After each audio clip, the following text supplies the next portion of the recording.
Okay, so meron tayong dumating ngayon. Tignan natin. Nilusoy sa ba? Oo po ay ano, taas po ng ba dun sa ano eh, sa Pampanga eh. Sa Bulacan. Kailan nyo nabili, sir? Eh, wala naman pong umilaw sa dashboard. Kailan nyo nabili to? Ano po, sir? December.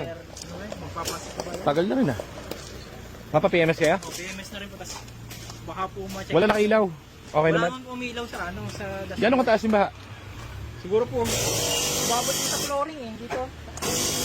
Eh, di ba po pag ano, pag sinasalubong niyo yung mga kumakan yung tubig. Ay, ito na natin.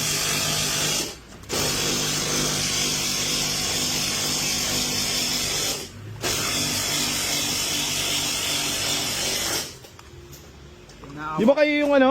Yung sa Axel, tama ba? Axel? Mm. Pinuha ko po doon sa seller. Oo. Isang ano, yun yung po yung, doon po ko binaha. Ah, okay. Eh, sa Pampanga po yun. Naalala ko yung dati nung pumunta ka rin, hindi ka pa masyado marunong mag-drive eh. Diba? Hindi nga po. So, anong nangyari dito? Ilang araw yun nung...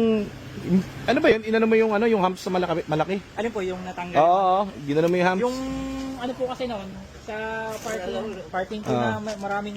Si sir yung ano, yung... Hindi pa masyado marunong mag-drive, sir eh. Kaya mo, sir, bataan. Kaya ko. Kaya ano yun eh, ka-message sa amin, asan na kayo, sir? Diba? Tapos, after nun, mga ilang linggo, sir? Alin po yun? Isang linggo ba yun? Yung natanggal yun dito mo? Oo, isang linggo po yun.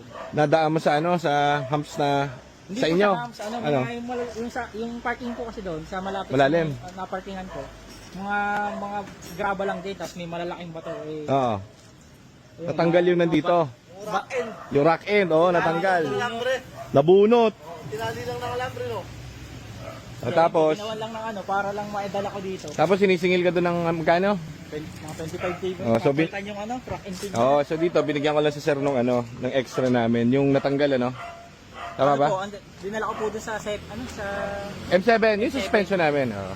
Doon mo pinakabit yung binigay na ano. Yung bagong tinornilyon lang po eh.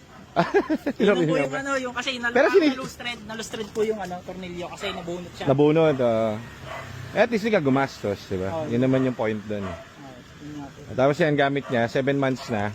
Eh, kaso, namimiligro si sir, dinaan niya raw sa ano. Ginawa niyang bangka. Pero wala error. So, okay yun, wala error. Papa-undercoating mo lang next project, yung sa ilalim. Siguro mga 5,000 siguro yun eh. Pero walang kalawang, oh. Wala? Okay naman? Okay, goods. Maalam na mag-drive to. Layo pa pinagalingan mo, Bataan? Opo. Pero Layo. galing po ako yung Batangas eh. Ngayon. Bataan po uwi mo. Wala naman po naging ano yun, naging problema.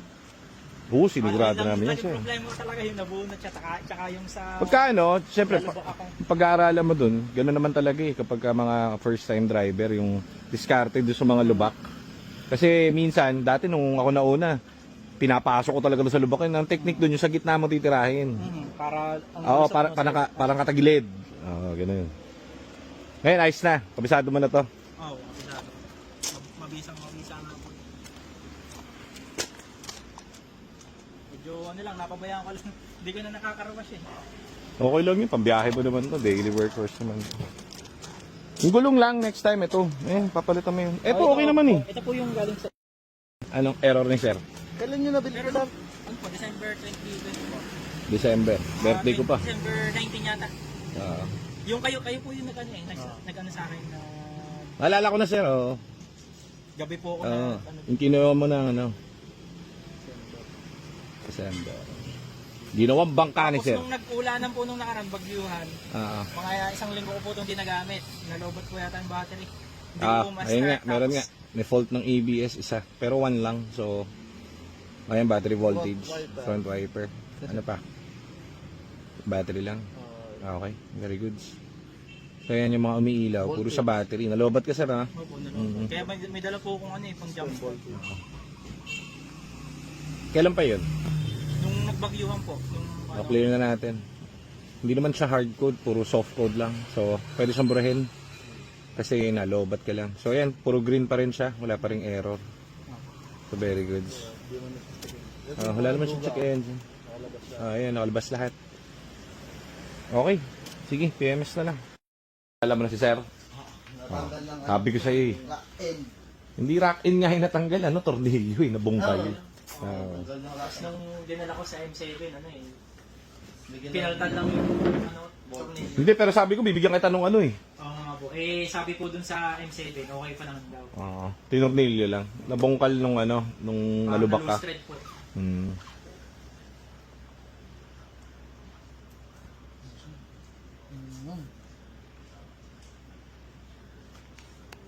Una na po ako. Sige. Sir, thank you ah.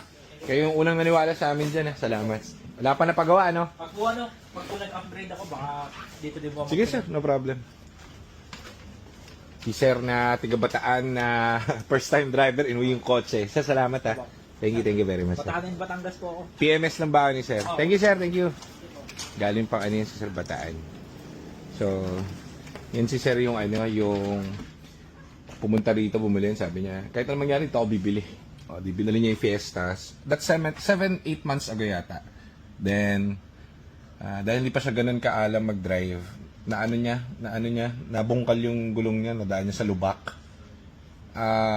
Tawag siya sa akin, sabi ko, tara, bibigyan kita ng ano rito. Kasi kinukutan siya ng 25k dun sa kanila sa suspension. Kasi parang may natanggal dun sa gulong niya dahil ang lalim nung ano, nilubakan niya. Sabi ko, wag kang magbayad dyan, dito na lang, bibigyan kita niyan, sir, kung ano yung problem niyan. Eh kaso, nandun nila rito, natanggal lang yung tornilyo, hindi naman kailangan bilhin yung ano. So, kinabit, tapos na. So, yung gamit yung 8 months na. Salamat, sir, FPMS lang ba niya. Thank you.